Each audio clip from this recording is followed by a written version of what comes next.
एक बहुत अमीर आदमी ने एक भिखारी से पूछा, तुम तो इतने हट्टे कट्टे हो फिर भी भीख क्यों मांग रहे हो? भिखारी बोला, साहब मेरे पास महीनों से कोई काम धंधा नहीं है, अगर आप मुझे नौकरी दें तो मैं भीख मांगना छोड़ दूंगा। अमीर बोला, मैं नौकरी तो नहीं दे सकता, लेकिन तुम मेरे बिजनेस पार्टनर बन सकते हो। मेरे पास एक चावल का प्लांट है, तुम चावल बाजार में सप्लाई करो और मुनाफा महीने के अंत में बांटेंगे। भिखारी ने कहा, लेकिन कैसे बांटेंगे? क्या मैं 20% लूंगा और आप 80%? अमीर बोला, मुझे सिर्फ 10% चाहिए, बाकी 90% तुम्हारा होगा, ताकि तुम जल्दी तरक्की कर सको। भिखारी ने जोरों से काम शुरू कर दिया।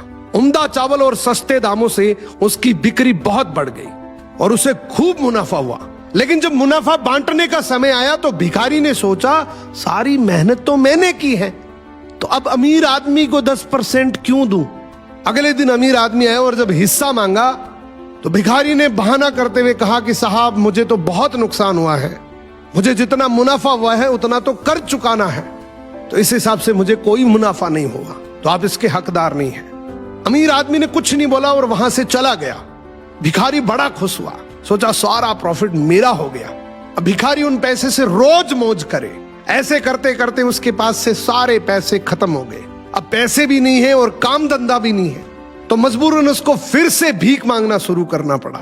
एक दिन वो अमीर आदमी उसके पास से गुजरा और उसको देखा, क्या ये तो फिर से भीख मांगने लग गया। अमीर आदमी ने एक बहुत अच्छी बात बोली कि इस दुनिया में गरीब और अमीर आदमी जो होता है ना, उसमें सबसे बड़ा डिफरेंस होता है उसकी सोच का। एक रिच माइंडसेट हमेशा ये सोचता है कि मुझे भी प्रॉफिट हो जाए और मेरे साथ जो काम कर रहे हैं उनको भी प्रॉफिट हो जाए, लेकिन एक पुअर माइंडसेट हमेशा ये सोचता है कि जो भी प्रॉफिट हो सिर्फ मुझे ही हो।